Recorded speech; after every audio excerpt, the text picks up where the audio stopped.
Hey guys, welcome to my channel. My name is ReadingBear and I hope you are ready for some more stories. And today, we'll take a look at some new malicious compliance content. If you enjoyed my content, please don't forget to subscribe to my channel and post some bear emojis in the comment. And now, let's dive right into the stories. First one is titled, "You want to go to the hospital in an ambulance when you live across the street?" Okay. I was in an apartment building for work earlier today when I saw an ambulance pull up to the front door and two paramedics come out. I opened the door to let them inside and they proceeded up to the unit of their call. I wasn't deliberately eavesdropping, but the walls are paper thin so I could hear the entire conversation. EMT, did you call for an ambulance? Pages. Yeah, I'm feeling kind of anxious and I need them to give me something to calm me down. EMT. You do realize the hospital is right across the street, right? Pages. Yeah, but I didn't want to walk. Context. This building is literally across the street from the hospital, separated by a seldom used road. I don't mean down the road, or a couple blocks away. You can literally see the front entrance of the hospital from the front door of the apartment building. If I'm being generous, it's about 100 meters door to door. Normally an ambulance costs money, but this individual was forthcoming enough to inform the paramedics that he was on government assistance and that the program covered ambulance costs for transport to the nearest hospital. The paramedics were audibly annoyed at the situation, essentially being used as a free taxi to get across the street in the rain for a non-emergency, but they end up taking this guy down to the ambulance. When I finally left the building several minutes later, the paramedics were still sitting outside with the patient doing their assessment, hooking him up to a blood pressure and pulse monitor. The patient was annoyed that they wouldn't just drop him off at the hospital, but policies are policies, and the paramedics could be liable were a medical emergency to occur en route to the hospital. As I drove away, they were still sitting outside. A part of me hopes they're still out there, assessing, hours later. Perhaps the patient will learn his lesson about calling an ambulance for mundane health concerns and will elect to walk to the hospital next time. That's probably wishful thinking though.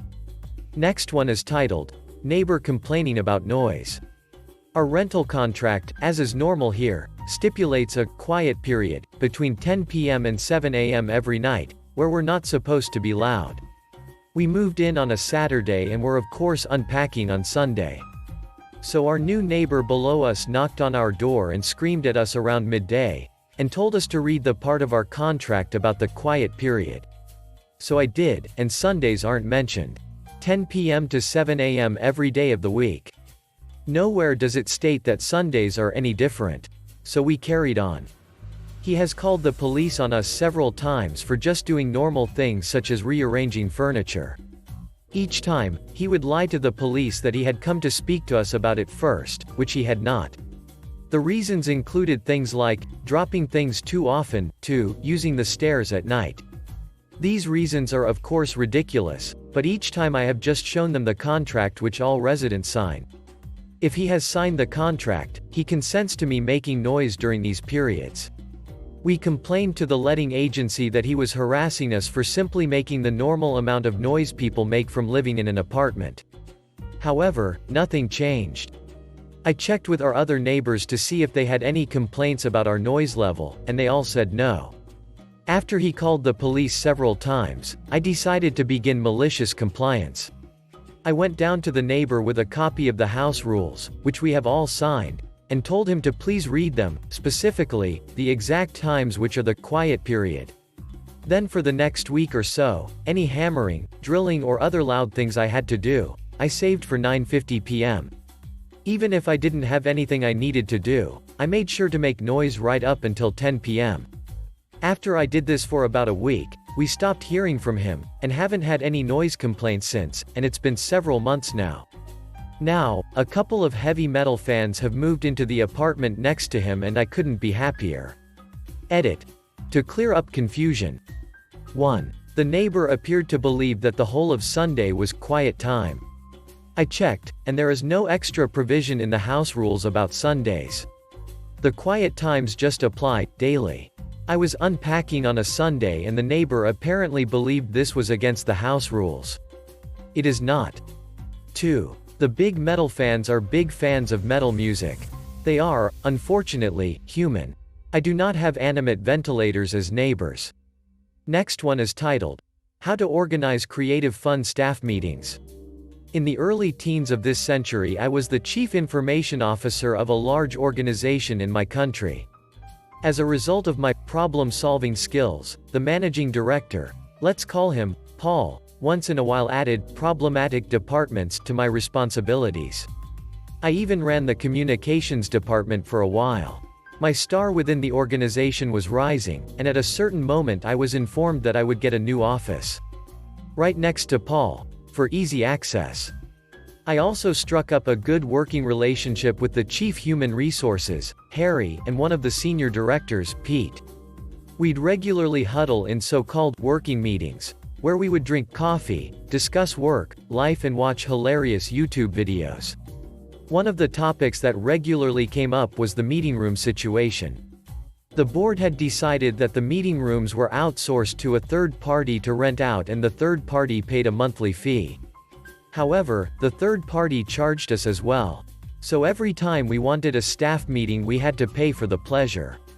This was a regular peeve, as every extra would cost money. The coffee on every floor was free of charge, except in the meeting rooms. The big supporter of this was our own chief financial officer, Mark. Much hated by all, he would check everyone's spending line by line, and would hammer you on every mistake. But if his department made a mistake he'd send an email along the lines of, "Mistakes will be made, deal with it." The man had zero friends within the organization. During one of the management meetings, Mark went off on a totally off-topic rant concerning financial waste. Much sighing and irritated looks from all around. Paul, aware that we disliked Mark, did defend him by stating that we should cut back in spending and look at cheaper alternatives for everything. All of us concurred. We just wanted Mark to shut up. After the meeting Harry and Pete walked up to me, "Go for lunch?" So we did. Harry started to say that he had gotten an idea. He explained it over lunch. Our eyes twinkled out of sheer maliciousness. Pete would talk to Paul to get him to agree on principle, without explaining the details, and we would execute our plans.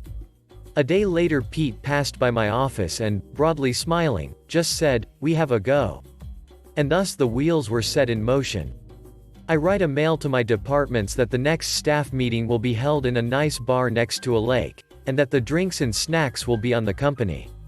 First, we will have a staff meeting, which I hope we can keep to the bare essentials, and afterward it's a free-for-all. Prospects are it will be sunny, so bring sunscreen and sunglasses. Air beds and beach balls are obligatory, office dress voluntary. If people want to swim afterwards, that's their choice. The positive reactions from employees are overwhelming. Harry has done it in his department as well, same result. In the next few days, a vibe goes through the departments. People are happy, motivated and seem to be a bit giggly. The day arrives. Sitting on a beach under a warm sun, with cold drinks in hand. Because we're not barbarians, my staff and I work through the staff meeting in record time. All departmental heads have prepared written reports and distributed them via mail in advance. So the only thing I do is comments? No comments? Next item. The rest of the afternoon is seeing grown-up people behave like kids, splashing water all over the place, sunbathing, and enjoying a wine or beer. 2 days later I am called into Mark's office. I walk in, doing my best impersonation of a saint, filled with an air of holy innocence. A vein on his beet red head is bulging. I position myself strategically at the meeting table, so that I can duck when his head explodes. What in the hell is this? He throws down the bill for the staff meeting. I glance at it. €800 or thereabout for 30-odd people. Drinks, snacks, and the rental of some beach beds. Well within limits. That is a bill for my staff meeting. That's not a staff meeting, that is a staff outing, and that should be authorized in advance by Paul with a budget. No, that is a staff meeting. I would like to remind you that how and when I conduct my staff meetings is my sole responsibility. Furthermore, you emphasized during our last management meeting that we needed to cut back on costs and look for alternatives. So, I did. Let me ask you, if I rent a meeting room for 30+ people here, half a day, with coffee and tea, a projection screen, access to the network and a projector, how much does that come to? He does some quick calculations, and comes to roughly 1,200 euros. With an angelic face I look at him. So, I saved about 400 euros. Now what exactly is the problem? The way he contorts his face makes me fear we will have to get an ambulance. The meeting room rental is a source of income for us, we must support them. I will not stand for this. We are seeing Paul right now. Sure, whatever floats your boat. So off we go, and march into Paul's office. There Mark explains the whole affair, while I keep looking innocent.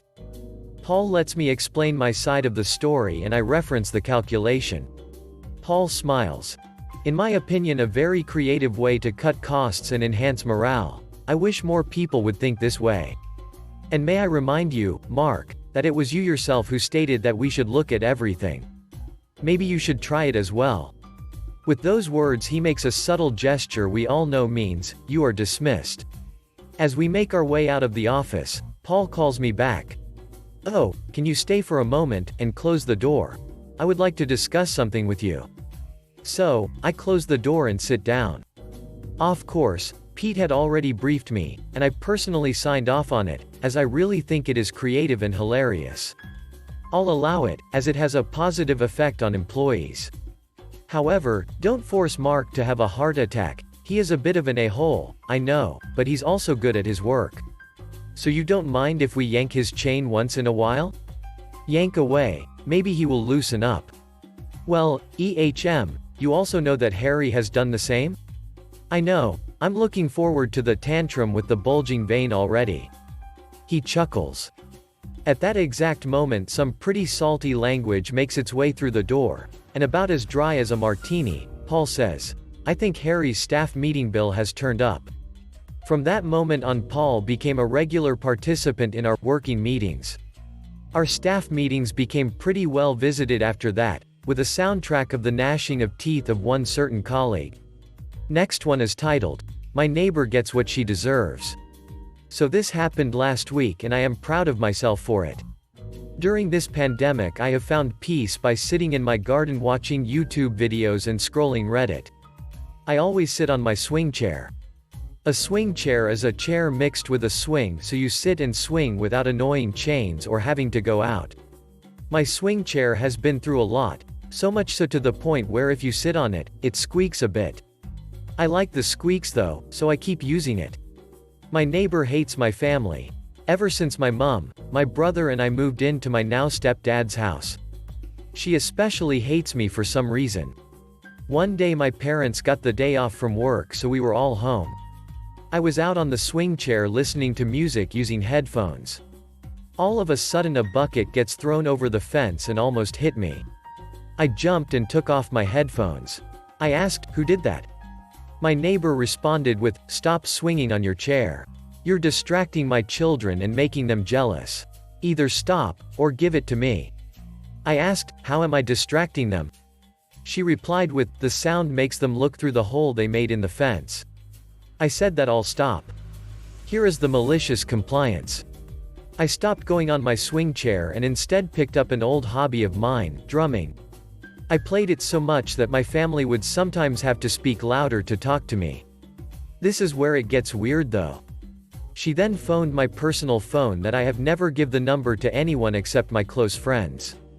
Apparently she had gone to my mom's Facebook, searched for a pic of me and my friends, found my best friend's number by some means and posed as my aunt asking for my number so she could check up on me.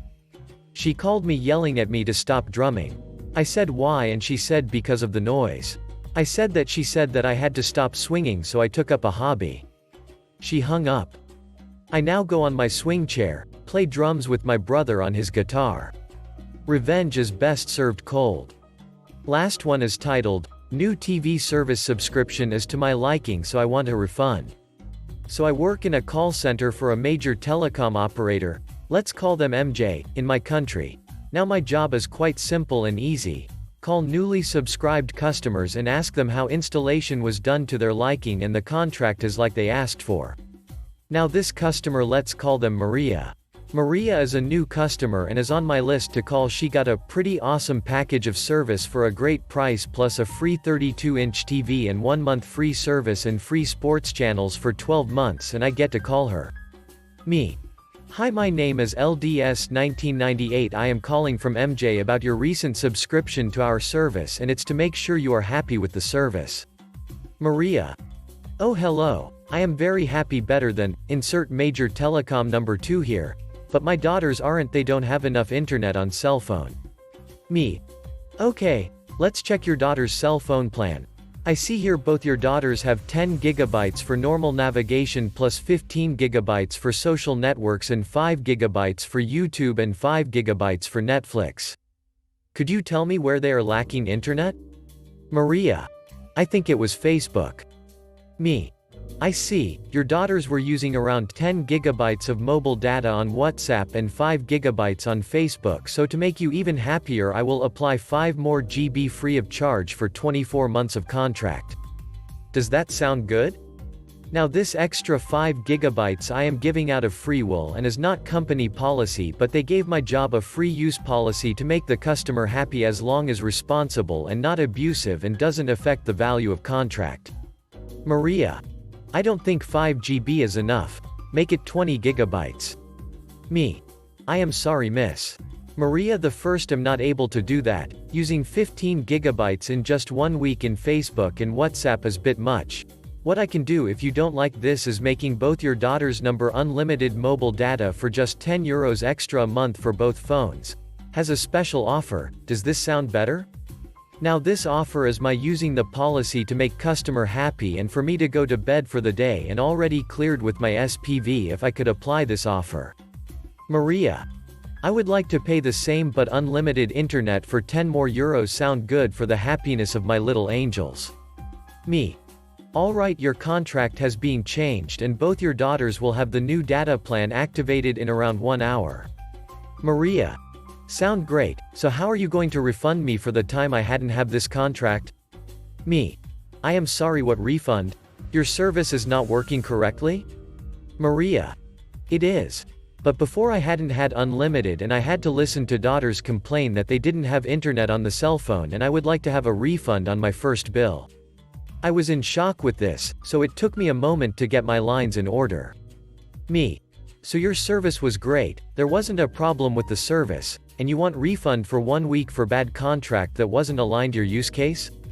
At this point I was going to give her 10 euros just so I could go to bed, and my work doesn't pay extra hours even though we go over the work hours on regular basis, but we got bank hour to use when we miss work. Maria. Don't be silly, I want the whole month obviously. Me.